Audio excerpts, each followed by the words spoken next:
Hello guys. तो कैसे हैं आप सब? Hope you are doing well. तो आज की इस वीडियो में मैं एक्सप्लेन करने वाली हूँ एक ऐसी मूवी जो सिर्फ 30 करोड़ की लागत में बनी थी और उसने बॉक्स ऑफिस पर एटलीस्ट 130 करोड़ का आउटकम जनरेट किया। इस मूवी की IMDb रेटिंग्स हैं 6.4, जो कि काफ़ी अच्छी हैं। इस मूवी का नाम है मुंजिया। सो बिना टाइम वेस्ट किए लेट्स गेट स्टार्टेड। मूवी की शुरुआत होती है एक छोटे से गांव चिपड़ून से, जहां एक औरत अपने बेटे गोटिया को छड़ी से मार रही होती है और उसकी बहन गीता उसे बचाने की कोशिश करती है। हमें पता चलता है कि उसकी माँ उसे इसलिए मार रही थी क्योंकि गोटिया अपने गांव की एक लड़की मुन्नी से प्यार करता है, जो कि उम्र में उससे 7 साल बड़ी होती है। क्योंकि गोटिया मुन्नी से काफ़ी ज़्यादा ऑब्सेस्ड हो जाता है, एक बार वो उसके फियांसे के खाने में जहर तक मिला देता है। इन सब से उसकी माँ काफ़ी ज़्यादा परेशान थी और वो गोटिया की आंखों के सामने मुन्नी की शादी करवा देती है और उसका मुंडन भी।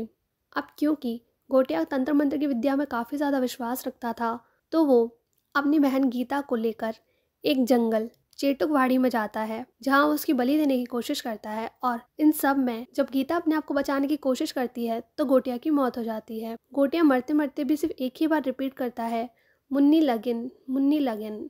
अब काफ़ी सारे पंडित आते हैं और वो रिचुअल्स करने लगते हैं जिससे गोटिया की आत्मा को उस पेड़ से बांध दिया जाए और उसकी अस्थियों को भी वहीं दफना दिया जाता है। ये सब देखकर उसकी माँ पूछती है कि आखिर इन सब की क्या ज़रूरत है। तो बताया जाता है कि अगर कोई ब्राह्मण लड़का अपने मुंडन के 10 दिन होने से पहले ही मर जाता है तो वो एक ब्रह्म राक्षस बन जाता है, जिसका नाम होता है मुंजिया। अब काफ़ी समय बीत चुका है। हमें गीता, गोटिया की बहन जिसने गोटिया को मारा था, उसका पोता बिट्टू दिखाया जाता है। बिट्टू 18-19 साल का एक टीनेजर होता है और वो अपनी माँ पम्मी और दादी गीता के साथ पुणे के एक घर में रहता है और अपनी माँ के साथ सैलों में उनका हाथ बटाता है। बिट्टू इमोशनली अपनी दादी से काफ़ी ज़्यादा अटैच्ड होता है। बिट्टू को हमेशा एक अजीब से पेड़ के सपने आते थे, पर वो ये नहीं जानता था कि ये सब क्यों है। वो अपने पड़ोस में रहने वाली एक लड़की बेला को पसंद करता है, पर उससे कभी अपनी फीलिंग्स शेयर नहीं कर पाता। बेला एक जुम्बा डांस ट्रेनर है जो अपने बिजनेस पार्टनर कुबा के साथ एक जुम्बा डांस अकेडमी को चलाती है और वहीं वो उससे सगाई भी कर लेती है। ये सब देखकर बिट्टू काफ़ी ज़्यादा दुखी होता है, पर कभी भी वो इस बारे में बेला को नहीं बताता क्योंकि वो हमेशा बेला को सिर्फ खुश देखना चाहता है। अब बिट्टू की कज़न रुक्कू की इंगेजमेंट होती है, इसलिए वो बिट्टू को अपने गांव चिपड़ून में बुलाती है। बिट्टू की माँ उसे चिपड़ून नहीं जाने देती है, इसलिए वो जानता था कि उसका इंगेजमेंट में पहुंचना काफ़ी मुश्किल होने वाला है। पर क्योंकि रुक्कू उससे काफ़ी जिद करती है तो वो उससे प्रॉमिस कर देता है कि ठीक है, वो उसके इंगेजमेंट में आएगा। जैसे तैसे बिट्टू अपनी मम्मी को मना लेता है कि वो उसे चिपड़ून ले जाएं। अब बिट्टू और उसकी दादी और उसकी मम्मी तीनों चिपड़ून जाते हैं, जहाँ वो अपने काका बालू और अपनी बहन रुक्कू से मिलता है। उसके काका उससे मिलकर ज़्यादा खुश नहीं थे क्योंकि वो उसकी माँ को ज़्यादा कुछ पसंद नहीं करते थे।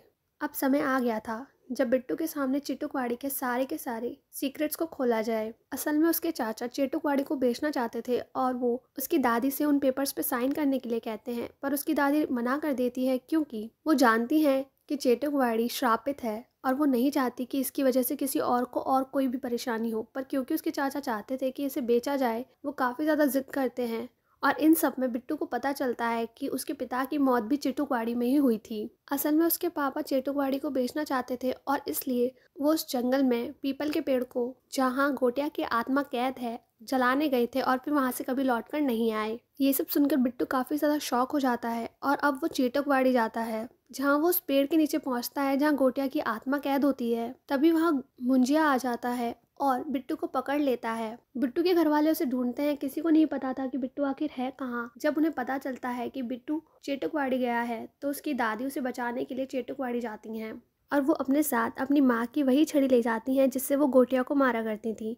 असल में मुंजिया इस छड़ी से काफ़ी ज़्यादा डरता है। अब वो जैसे तैसे बिट्टू को वहाँ से बचाकर तो ले आती हैं, लेकिन मुंजिया बिट्टू के पीठ पर एक हाथ का निशान बना देता है, जिसके चलते वो अब बिट्टू का पीछा कर सकता है। बिट्टू की दादी बिट्टू को समझाने की कोशिश करती हैं कि उसे डरने की कोई ज़रूरत नहीं है क्योंकि वो उसके साथ हैं और वो उसे हमेशा प्रोटेक्ट करेंगी और जब तक वो जिंदा है तब तक बिट्टू को कुछ नहीं हो सकता। तभी अचानक से मुंजिया उसकी दादी के पीछे आ जाता है और उसकी दादी को मार देता है। ये सब देख के बिट्टू काफ़ी ज़्यादा शॉक हो जाता है और बेहोश हो जाता है। अगले दिन दिखाया जाता है कि बिट्टू जैसे ही होश में आता है वो अपनी दादी के बारे में पूछता है, जहाँ उसे पता चलता है कि अब उसकी दादी नहीं रही। ये सब देखने के बाद बिट्टू काफ़ी ज़्यादा डिप्रेशन में चला जाता है। अब बिट्टू और उसकी माँ पम्मी वापस अपने शहर जा रहे होते हैं, तभी बस में मुंजिया आ जाता है जो सिर्फ और सिर्फ बिट्टू को ही दिखाई देता है। पहले तो बिट्टू को लगता है कि शायद ये सब कुछ उसका वहम है, लेकिन जब वो घर पहुंचता है तो रात को भी उसे मुंजिया दिखाई देता है। मुंजिया से बात करने के बाद उसे पता चलता है कि आखिर मुंजिया इसके पीछे क्यों पड़ा है। मुंजिया उसे बताता है कि उसे अभी मुन्नी से लगन करना है और वो चाहता है कि वो मुन्नी को ढूंढे। जब बिट्टू ऐसा करने से मना कर देता है तो वो उसे उसकी माँ को मारने की धमकी देने लगता है। ये सब देखकर बिट्टू काफी डर जाता है और वो मुन्नी को ढूंढने के लिए तैयार हो जाता है। काफी समय तक बिट्टू मुन्नी को ढूंढने की कोशिश करता है पर वो उसे नहीं मिलती। अब हर रात मुंजिया आकर बिट्टू की पीठ पर बैठ जाता है और बिट्टू और मुंजिया दोनों मुन्नी को ढूंढने के लिए जाते हैं। मुंजिया सुबह होते ही वापस चला जाता है और शाम होते ही वापस आ जाता है। काफी समय बीत जाता है। बिट्टू की माँ उसे काफ़ी ज़्यादा डिप्रेस देखकर, थका हुआ देखकर परेशान हो जाती हैं, तो वो उसके कज़न स्पिलबर्ग से कहती है कि वो बिट्टू से कुछ बात करे। स्पिलबर्ग बिट्टू की मासी का बेटा होता है और वो दोनों काफ़ी अच्छे दोस्त भी होते हैं। तो बिट्टू उसे बताता है कि मेरे पीछे मुंजिया पड़ गया है। ये सब सुनकर पहले तो स्पिलबर्ग काफ़ी ज़्यादा हंसता है और उसका मजाक उड़ाता है और कहता है कि भाई तो ड्रग्स ले रहा है क्या। पर फिर जब वो मुंजिया को सच में देखता है तो उसे भी यकीन हो जाता है। अब बिट्टू और स्पिलबर्ग दोनों मुन्नी को ढूंढने लगते हैं। बिट्टू के दिमाग में बात आती है कि क्योंकि मुन्नी उन्हीं के गांव की है तो ज़रूर उसके बारे में उन्हें उसके गांव से पता चल सकता है। ऐसा कहकर वो अपनी बहन रुक्कू को कॉल करता है और पूछता है क्या वो किसी मुन्नी नाम की लड़की को जानती है। तो वो उसे बताती है कि मुझे तो नहीं पता, लेकिन हाँ, हो सकता है कि हमारे पुराने एल्बम से हमें कुछ पता चल जाए। और फिर वो बिट्टू को एक फ़ोटो भेजती है जो कि मुन्नी की होती है। तब बिट्टू को पता चलता है कि मुन्नी और कोई नहीं बल्कि बेला की दादी है। अब वो मुंजिया को लेकर बेला के घर जाता है, जहाँ हमें मुन्नी को दिखाया जाता है जो कि काफ़ी ज़्यादा बूढ़ी हो चुकी थी और अपने आप कुछ कर नहीं सकती थी। और वहीं अचानक से बेला आ जाती है जिसे मुंजिया देखता है और अब उससे ऑब्सेस्ड हो जाता है। अब मुंजिया बेला से शादी करना चाहता है। जब वो बिट्टू को इस बारे में बताता है तो बिट्टू ऐसा करने से मना कर देता है और वो कहता है अगर तुम मुझे जान से मारना चाहते हो तो मार दो, पर मैं बेला के साथ तुम्हारी शादी कभी नहीं होने दूंगा। तो वो उसे स्पिलबर्ग और उसकी माँ को मारने की धमकी देने लगता है। ये सब सुनकर बिट्टू काफ़ी डर जाता है और वो बेला की शादी के लिए मान जाता है। अब बिट्टू और स्पिलबर्ग दोनों एक पादरी के पास जाते हैं जो कि उन्हें मुंजिया के बारे में बताता है। असल में मुंजिया अपने खून के रिश्तेदारों को काबू में कर लेता है और फिर उनसे अपनी विशेष को पूरा करवाता है। पादरी मुंजिया को मारने की एक रिचुअल बताता है जिसमें पहले मुंजिया की आत्मा को एक बकरी में डाला जाएगा और उसके बाद उसकी बलि दे दी जाएगी। अब क्योंकि मुंजिया की आखिरी इच्छा लगन था तो वो उसे बताते हैं कि शादी करने के लिए मुंजिया को पहले एक फिजिकल फॉर्म लेनी पड़ेगी, जिसके लिए उसकी आत्मा को एक बकरे में आना होगा और उसके बाद ही उसकी शादी की जाएगी। लेकिन अगर शादी से पहले ही हम उस बकरे की बलि दे देते हैं तो मुंजिया का किस्सा खत्म हो जाएगा। ये सब सुन के बिट्टू काफी डर जाता है और वो कहता है कि वो बेला को इसमें इंक्लूड नहीं करेगा, लेकिन स्पिलबर्ग जैसे तैसे उसे समझाता है और फिर बिट्टू मान जाता है। अब वो बेला को एक एड शूट का बहाना देकर अपने गाँव ले जाते हैं, जहाँ बेला बिट्टू को बताती है कि उसने कुबा के साथ ब्रेकअप कर लिया है क्योंकि वो चाहता है कि वो उसके साथ वापस यूएस चले। तभी अचानक से वहाँ कुबा आ जाता है और वो बेला से कहता है कि वो नहीं चाहता कि अब वो उसके साथ यूएस चले, बल्कि वो वहीं उसके साथ शिफ्ट होने वाला है। अब बेला और कुबा वापस साथ होते हैं, जिसे देखकर बिट्टू थोड़ा सा सैड होता है, पर वो वहाँ से चला जाता है। और जब बेला और कुबा आपस में बात कर रहे होते हैं तभी अचानक से मुंजिया वहाँ आ जाता है और वो कुबा को खींचकर जंगल में ले जाता है और उसे काफ़ी ज़्यादा चोट पहुँचाता है। क्योंकि कुबा को काफ़ी ज़्यादा चोट लगी होती है तो सबको ऐसा लगता है कि उसे किसी जंगली जानवर ने मारा होगा, पर बिट्टू और स्पिलबर्ग जानते थे कि ये किसने किया है। अब मुंजिया हॉस्पिटल में आ जाता है और वो कहने लगता है कि उसे बेला से लगन करना है। तभी अचानक से वहाँ उसकी बहन रुक्कू आ जाती है जो कि मुंजिया को देखकर काफ़ी ज़्यादा डर जाती है, पर स्पिलबर्ग और बिट्टू उसे जैसे तैसे समझा देते हैं।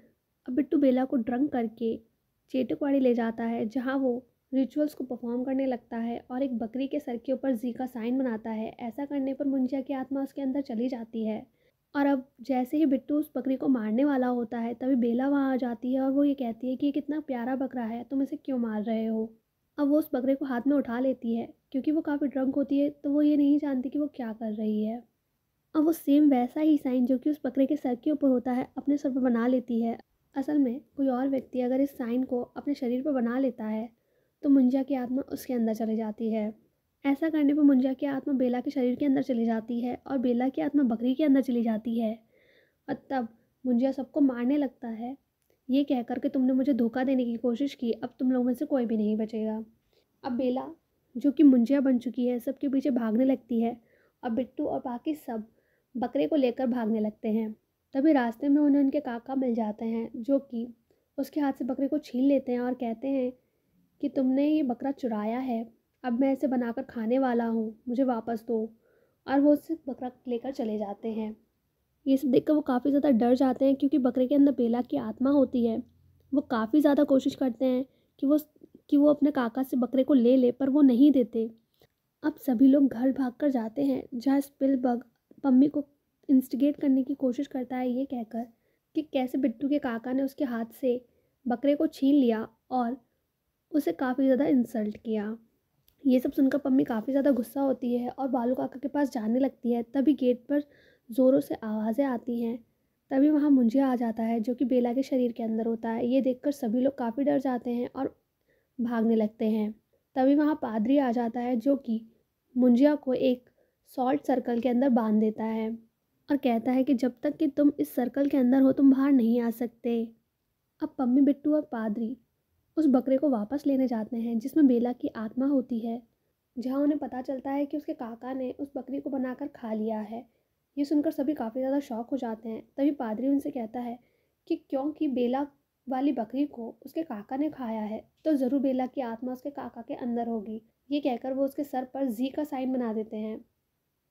तभी वहाँ स्पिलबर्ग आ जाता है, जिसके हाथ में बेला वाली बकरी होती है, और वो ये कहने लगता है कि मुझे वो बकरी मिल गई है। ये देखकर काफ़ी ज़्यादा शॉक हो जाते हैं। और तभी वहाँ मुंजिया भी आ जाता है, क्योंकि अब ये साइन बालू काका के शरीर पर होता है। तो मुंजिया की आत्मा बेला के शरीर से निकलकर बालू काका के शरीर में चली जाती है और वो सभी को मारने लगता है।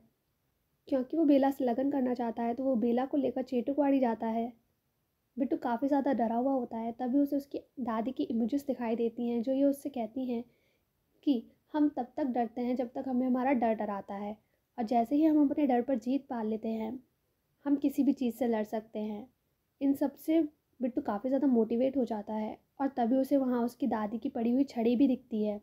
तो वो उस छड़ी को लेकर चेटुकवाड़ी जाता है, जहाँ वो उस बेला को बचाने की कोशिश करता है। मुंजिया, जो कि बालू काका के शरीर में था, वो बेला की बलि देने ही वाले होते हैं। तभी वहाँ बिट्टू आ जाता है और उससे कहता है कि छोड़ बेला को।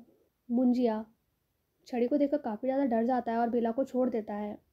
अब बिट्टू और मुंजिया में फ़ाइट होती है, जिसमें बेला भी बिट्टू का काफ़ी सपोर्ट करती है। पर क्योंकि मुंजिया काफ़ी ज़्यादा स्ट्रांग होता है, तो वो बिट्टू को पकड़ लेता है। पर जैसे तैसे बिट्टू पेड़ के ऊपर जी का साइन बनाने में कामयाब हो जाता है, जिससे मुंजिया की आत्मा उसके काका के शरीर से निकलकर पेड़ के अंदर चली जाती है।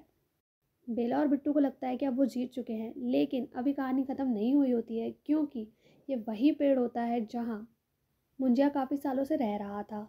अब उसकी पावर्स और भी ज़्यादा बढ़ जाती हैं। अब वो पेड़ों की जड़ों के थ्रू बिट्टू को पकड़ लेता है। तभी बेला उस पेड़ के ऊपर पेट्रोल छिड़क देती है और बिट्टू उस पर आग लगा देता है, जिससे मुंजिया की कहानी ख़त्म हो जाती है।